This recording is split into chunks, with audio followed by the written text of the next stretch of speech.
Good morning mga pango. Ayun, good morning.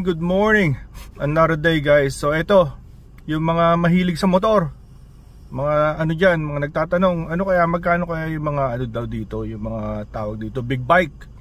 Big bike, mga syempre medyo may kamahalan pero mas mura kumpara dyan sa Pilipinas, ano? Dito makakabili ka ng mga around 150k na mga 600cc ganon.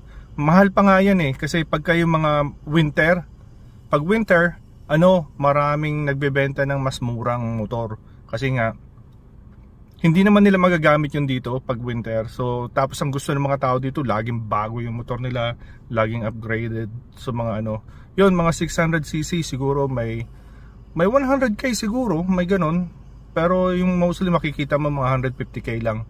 Tapos yung mga 1000cc dyan, pag sinuwerte ka, siguro makakabili ka ng mga around 200k, mga $4,000. Okay? So yun lang mga pango, and maraming salamat sa panunood. Kita-kita tayo mga pango.